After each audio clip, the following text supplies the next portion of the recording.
Ele falava que iria ajudar a realizar a tão sonhada mudança na qualidade da internet no Acre.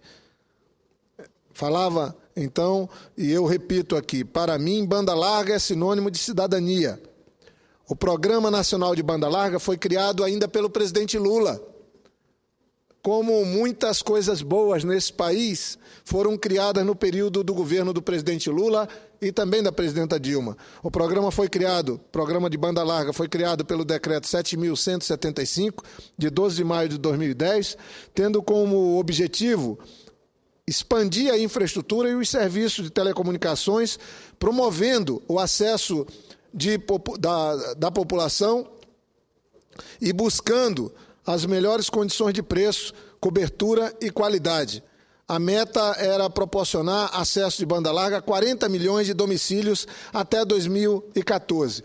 E a banda larga, pela Telebrás, chega agora a Rio Branco.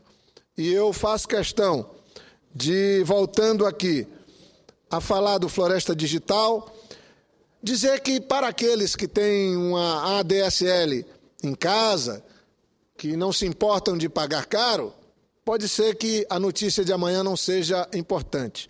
Mas para a grande maioria da população, os usuários todos, e eu estou falando aqui de rádios, de mais de 60 mil usuários do Floresta Digital,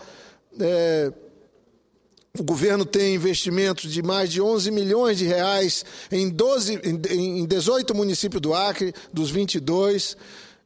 Eu digo que é uma notícia que atende uma das maiores expectativas.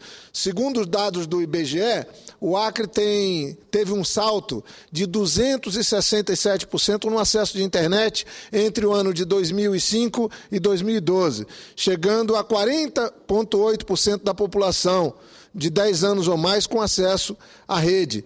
Isso coloca o Acre no 4º lugar, isso já há algum tempo, em percentual.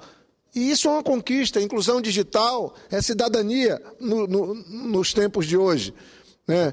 Levando em conta toda a evolução de todos os estados da federação, não há dúvida que o Floresta Digital, implementado pelo governador Binho e agora levado adiante pelo governador Tião Viana, eu posso afirmar daqui da tribuna do Senado, com muito orgulho, que não existe outro projeto no Brasil com tamanha ambição. Levar acesso à internet de baixíssimo custo para todos os municípios de um estado da Amazônia, que tem áreas tão isoladas. Agora mesmo, o governador vai levar a internet até o município do Jordão. Então, eu queria concluir minha fala fazendo esse registro, agradecendo ao ministro Paulo Bernardo e dizendo que esse termo de cooperação técnica, assinado pelo Ministério, pela Telebrás, pelo governo do Acre, envolve desde o desenvolvimento de tecnologia, capacitação de recursos humanos, realização de estudos e pesquisa no desenvolvimento de produto, intercâmbio de conhecimento técnico, enfim.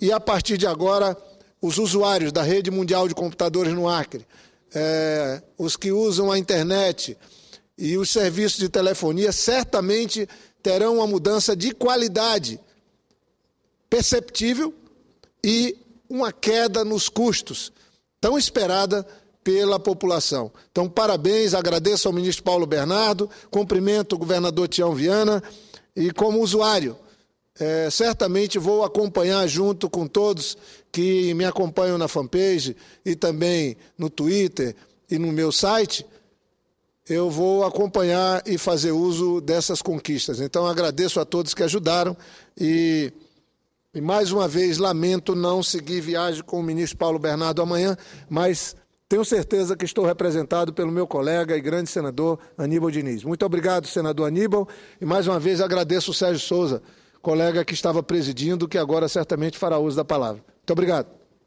Obrigado, senador Jorge Viana. Faremos o possível para representá-lo dignamente lá no Acre. E agora com a palavra, pela liderança do PMDB, o senador Sérgio Souza, do Paraná. o estado mais rico do Brasil. Que já foi casa de Vossa Excelência. Não sei se é o mais rico, mas talvez seja do povo mais rico em espírito, em alegria. Senhor presidente, senador Aníbal Diniz, senador Oswaldo, senador Jorge Viana, senhoras e senhores senadores, caros telespectadores da TV Senado, ouvintes da Rádio Senado, a todos aqueles que nos assistem, acompanham a sessão do Senado já na noite de hoje, eu venho à tribuna, senhor presidente, para falar de um tema que considero o mais importante para o Brasil, que é da nossa Constituição, a nossa lei maior, a Constituição Cidadã. Nós conquistamos a redemocratização depois de um período longo de ditadura, inclusive numa luta memorável do movimento democrático brasileiro, o MDB, que após, inclusive, com a instituição do anticandidato Ulisses Guimarães, que saiu pelo Brasil para manifestar a sua opinião e poder utilizar aquele espaço de candidato a presidente da República para dizer que o mundo não era daquele jeito como estava posto no Brasil pela ditadura e que nós tínhamos, sim, um mundo melhor do que isso, e este mundo melhor seria através da democracia, e que nós já tínhamos experimentado isso no passado e tinha dado muito resultado, e que nós precisávamos conquistar a redemocratização. E isso aconteceu. O fim da ditadura, do governo militar, e vem com a instituição da Constituição da República Federativa do Brasil, que foi promulgada no dia 5 de outubro de 1988. E faz agora, no próximo dia 5, faz 25 anos. Um quarto de século, um dos maiores períodos de democracia do país. Senhor presidente, promulgada em 5 de outubro de 1988, trata-se da lei fundamental e suprema do Brasil, servindo de parâmetro de validade de todas as demais espécies normativas, situando-se no topo do ordenamento jurídico. Decorrente do trabalho de cerca de 1 ano e meio da Assembleia Nacional Constituinte de 1987, então composta por 487 deputados federais, deputados constituintes e 72 senadores, a Constituição de 1988 ainda é, hoje, considerada das mais avançadas do mundo no âmbito das garantias individuais e coletivas. Algumas das principais conquistas estatuídas na Constituição, no texto constitucional de 88, foram: garantia a independência dos poderes constituídos, o presidente, os governadores e os prefeitos passam a ser eleitos pelo voto direto e secreto, a tortura e as demais penas cruéis passam a ser proibidas e tornam-se crimes inafiançáveis e imprescritíveis.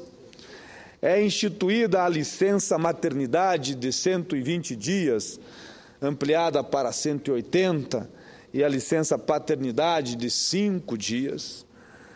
Os direitos sociais foram ampliados e a divisão administrativa do país foi alterada, passando a ter 26 unidades federativas, estados federados e 1 Distrito Federal. É instituído o fim da censura prévia a emissoras de rádio e televisão, filmes, peças de teatros, jornais e revistas. A garantia ao réu de não se autoincriminar, a destinação de fatias dos recursos do orçamento que antes iam para a infraestrutura, para que também fossem a educação, a cultura e a previdência, além das grandes conquistas obtidas a partir da promulgação da Constituição Federal. Cumpre ressaltar que, ao longo deste quarto século, vários aprimoramentos foram realizados no texto constitucional. Hoje, já são 74 emendas constitucionais e estamos para promulgar a emenda de número 75, oriunda da chamada PEC da Música, na próxima terça-feira, em sessão do Congresso Nacional. Como relator da proposta de emenda à Constituição número 43 de 2013, que acaba com o voto secreto no âmbito do Poder Legislativo, gostaria eu imensamente que esta emenda fosse a de número 76. Pudesse ser exatamente essa. Porque nós vivemos um momento na democracia, senhor presidente, caro senador Oswaldo, nobre representante do Estado do Mato Grosso, que não cabe mais no âmbito do Parlamento brasileiro, seja no Congresso Nacional, nas Assembleias Legislativas, na Câmara Distrital ou nas câmaras municipais de todo o país, o voto secreto. A consolidação da democracia, do Estado democrático de direito, instituído pela Constituição de 1988, passa pela transparência dos seus representantes no âmbito do Congresso Nacional. Passa por uma postura ereta do seu representante, porque o cidadão ele está ávido por uma resposta do Parlamento brasileiro de que quer ver como age, como vota o seu representante.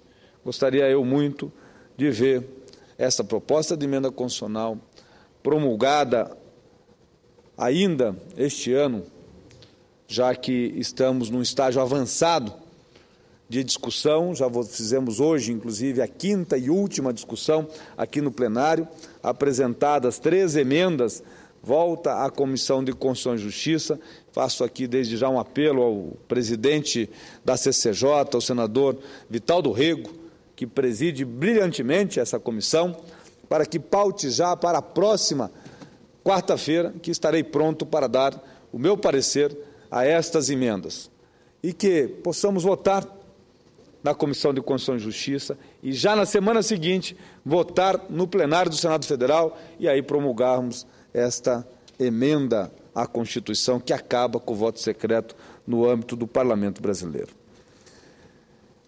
Mas, senhor presidente, já como senador representando o meu estado, o estado do Paraná, aqui substituindo a hoje ministra Gleisi Hoffmann, tive a oportunidade de trabalhar para a aprovação de uma proposta de emenda à Constituição que tramitava há mais de 10 anos no âmbito do Congresso e foi transformada muito recentemente na emenda constitucional número 73, que cria os tribunais regionais federais da 6ª, 7ª, 8ª e 9ª regiões, e sendo o da 6ª região na capital do meu estado, a cidade de Curitiba, dando aos usuários da Justiça Federal Brasileira, em especial os que mais precisam, que são aqueles que dependem de uma aposentadoria, de uma revisão de uma aposentadoria concedida pelo Instituto Nacional de Seguridade Social, o INSS, porque o INSS é federal e as causas federais são julgadas no âmbito da Justiça Federal. Julga-se no âmbito de uma vara federal espalhada pelo interior do meu estado, pelo interior deste país, mas o tribunal competente para o reexame seja de uma aposentadoria, seja de uma revisão de uma aposentadoria, ela é o Tribunal Regional Federal, e no caso do meu estado, a sede é hoje em Porto Alegre, e é este um dos tribunais que tem a maior demanda de processos no Brasil. Debatemos por um bom tempo no âmbito de uma comissão de senadores e deputados, chamado Frente Parlamentar pró-criação dos tribunais regionais federais, e conseguimos chegar à aprovação e à promulgação, e hoje pende de uma liminar concedida pelo Supremo, e nós estamos lá debatendo esse tema, esperando que o Supremo rapidamente defina a favor de nós darmos uma maior celeridade na Justiça Federal no âmbito brasileiro. Tramitam, senhor presidente, senhoras e senhores senadores, nas duas casas do Congresso Nacional, centenas de propostas de emenda à Constituição, que igualmente pretende alterar a nossa Carta Magna. E o futuro da Constituição? O que nos apresenta? O momento é especial, pois exatamente no aniversário de 25 anos da nossa Lei Maior, há cerca de 3 meses o país assistiu uma onda de protestos que, em grande parte, cobravam das autoridades nacionais, locais e estaduais o efetivo cumprimento da Constituição Federal, especialmente no que se refere aos direitos garantidos a todos os cidadãos pela lei fundamental. Também cobravam aprimoramentos constitucionais, como, por exemplo, o fim do voto secreto no âmbito do Parlamento, ou ainda o aperfeiçoamento das nossas instituições e do funcionamento da nossa democracia. Senhor presidente, fico extremamente feliz em poder comemorar 25 anos de efetiva redemocratização do Brasil. Saúdo. Vossa Excelência me concede uma parte? Concedo um instante, senador, só para concluir o meu raciocínio, senador Oswaldo. Saúdo a pessoa de Ulisses Guimarães, saudoso de memória e pelo trabalho que fez pela nação brasileira, em especial pelas eleições diretas e pela Constituinte, por essa Constituição. O maior nome do meu partido, o PMDB, Partido do Movimento Democrático Brasileiro, todos os parlamentares que contribuíram para a conclusão desse extraordinário trabalho merece a nossa homenagem, a nossa referência. Louvo igualmente o trabalho do então deputado Bernardo Cabral, como relator geral da Constituinte,